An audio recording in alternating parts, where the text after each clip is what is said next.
You're listening to the Custom Built Podcast. In today's episode, we're going to discuss hiring general contractors to do the renovation work in your home. So stay tuned.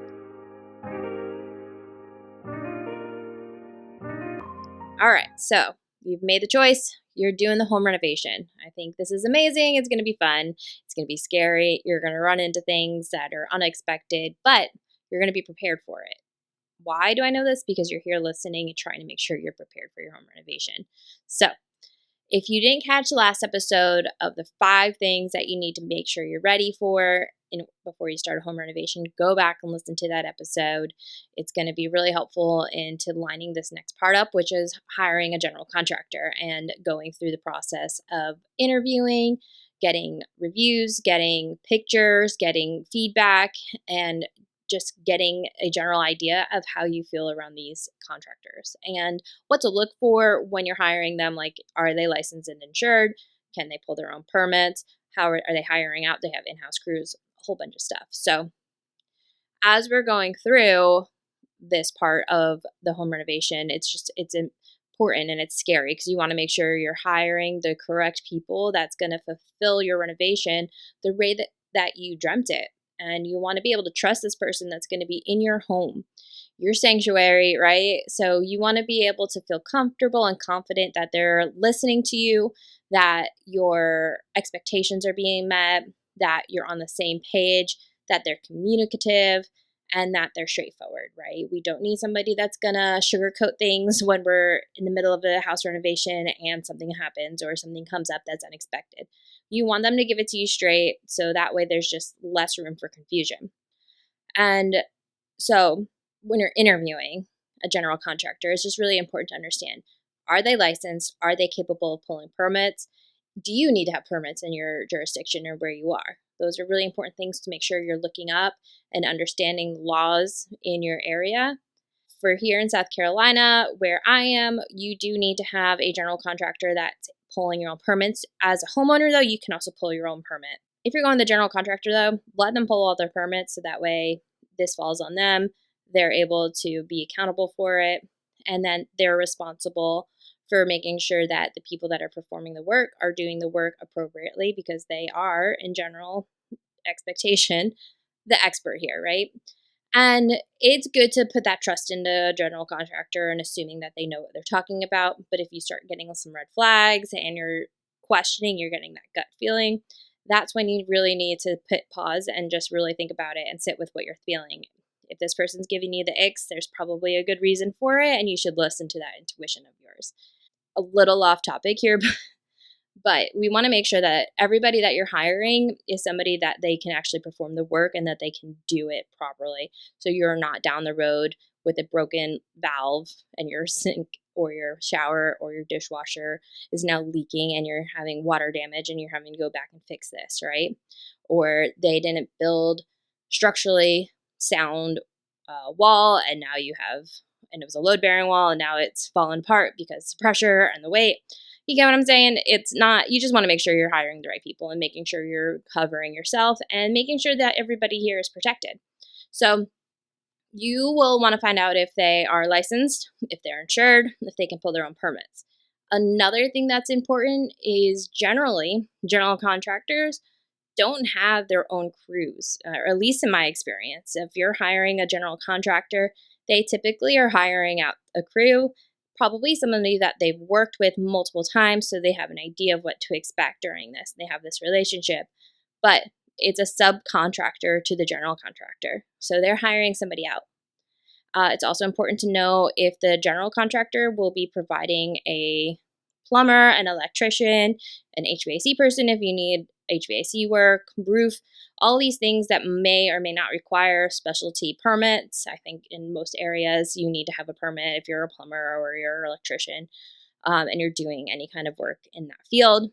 So you want to make sure that the general contractor is going to provide these subcontractors for you through this project, and that these people that they are hiring for this, the subcontracting can also pull these permits and that they're licensed and they are insured.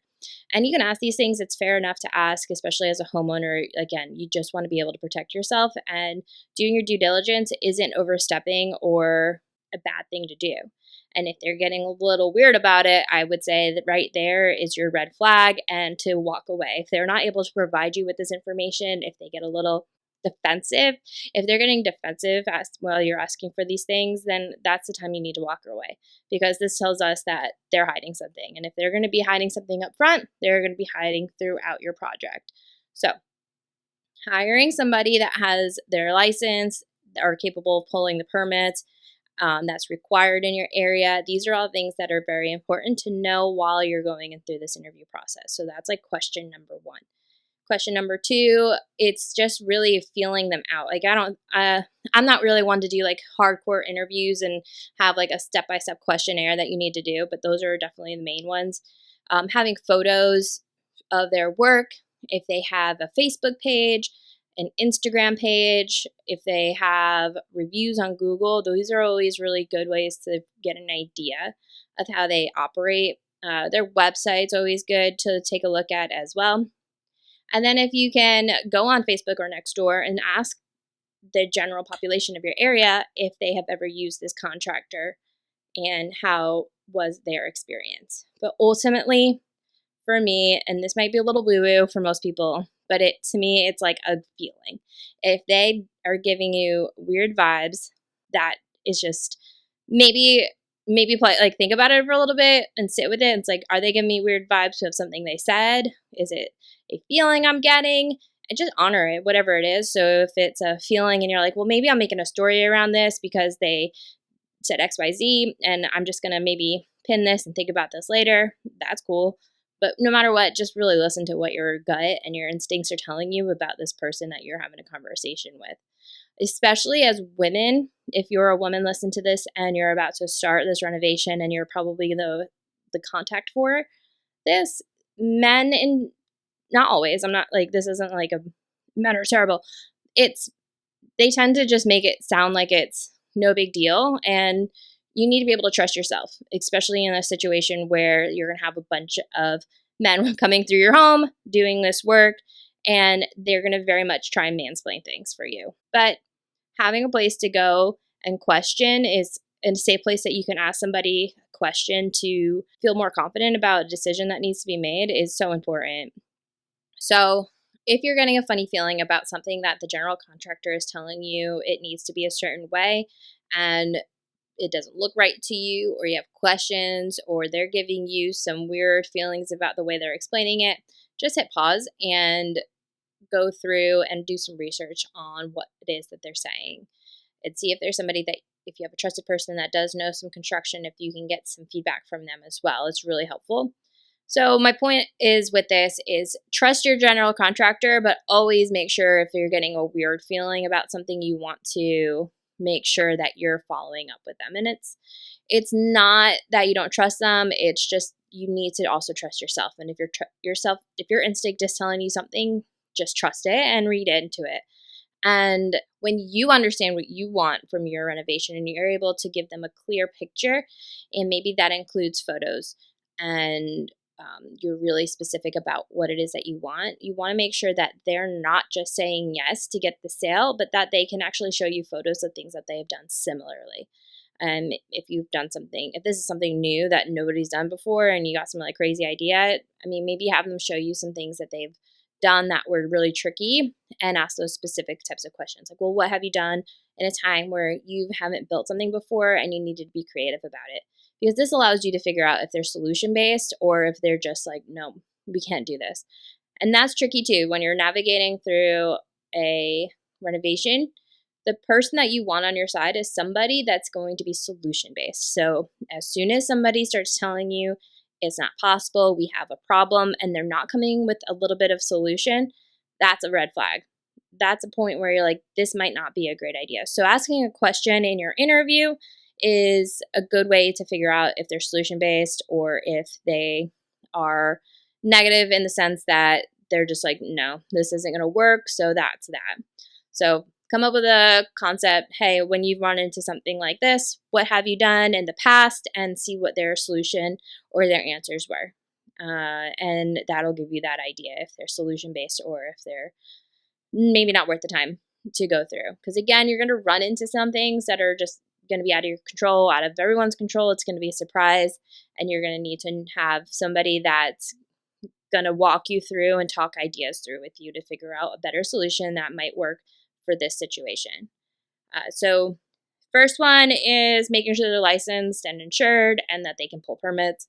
2, do they have subcontractors that can also do the same? Or are you going to be responsible for hiring your own plumbers and electricians? I don't think I explained it quite like that.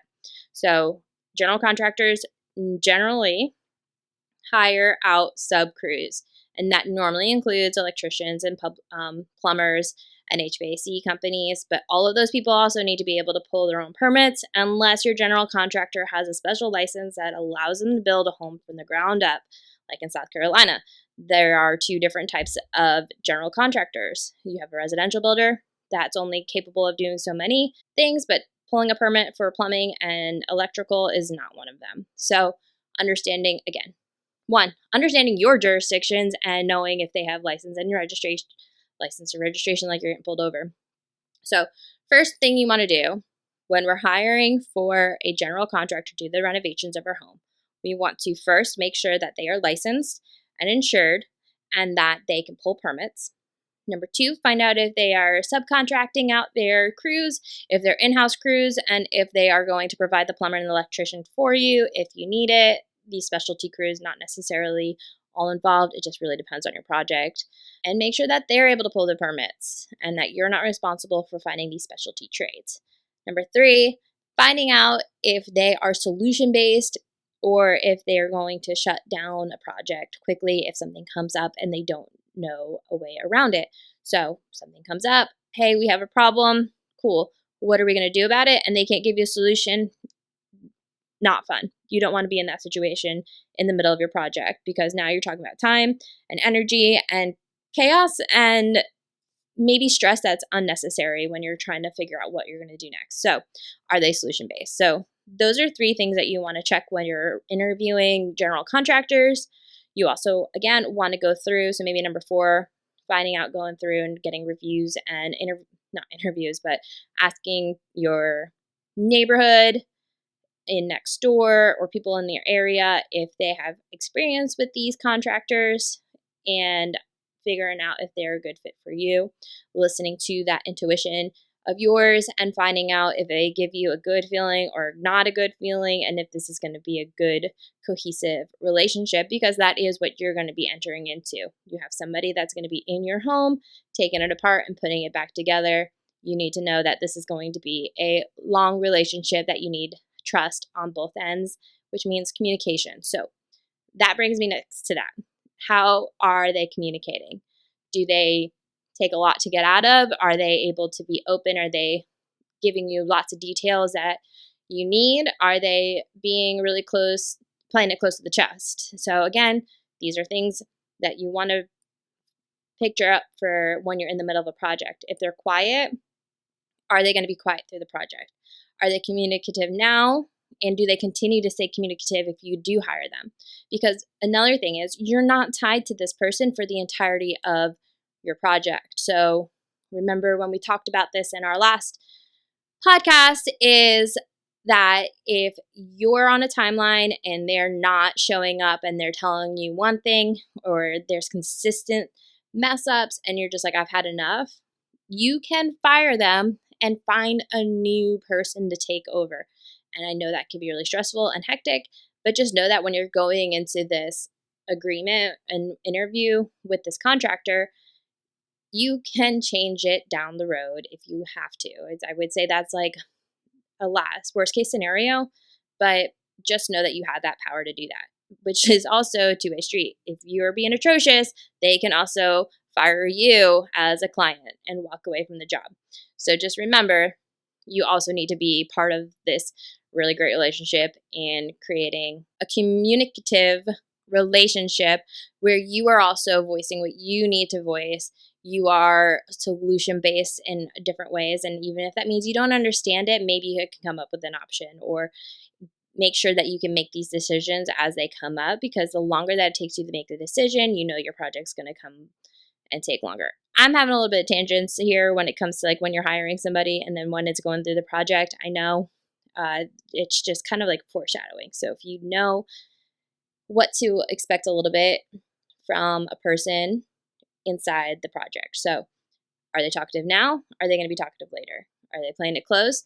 Do they give you the feeling that they're condescending? Because if they are, they're going to do this throughout your whole project. And if you can't stand somebody that's condescending during your interview, you are not going to last long in your renovation, and you're going to butt heads, and it's going to go downhill, and it's going to be stressful.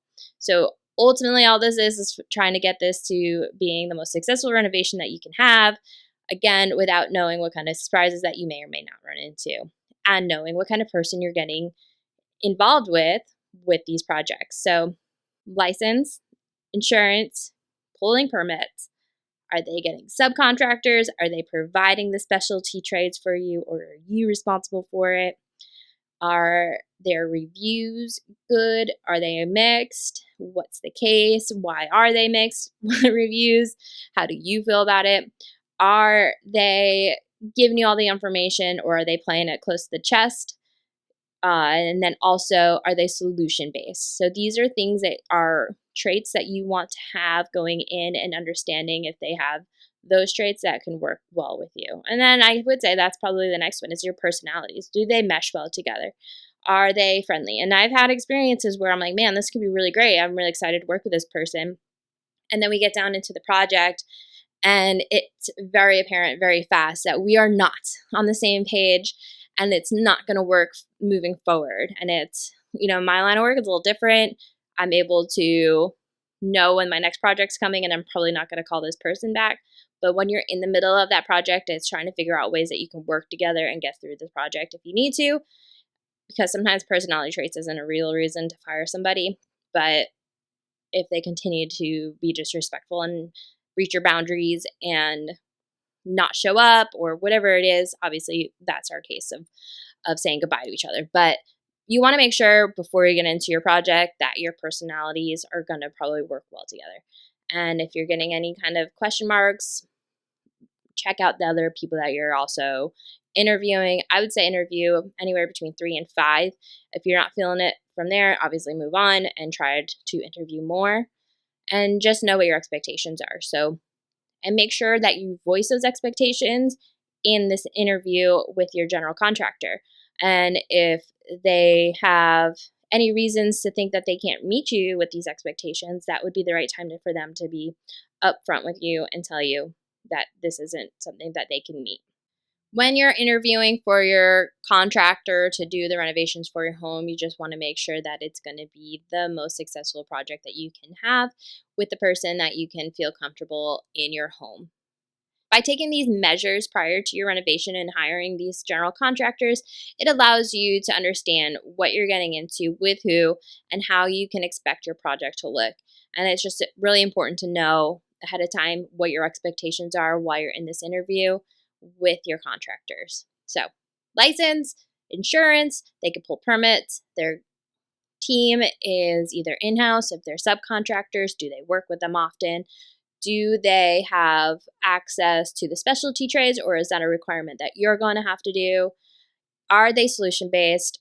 Are you able to find reviews about these people in your local communities on social media and Google reviews? Do they have a website? Do they have Instagram? Do they have Facebook pages?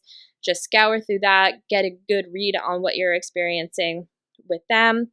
Are you getting any weird intuition feels? Are they giving you the icks? Do they feel like your powers combine? Do you feel like your energies can work well together, and that you might see yourself working really well in harmony throughout the project? Are they communicative? Are they playing it close to the chest? That'll give you a good idea of what you're going to expect throughout your project.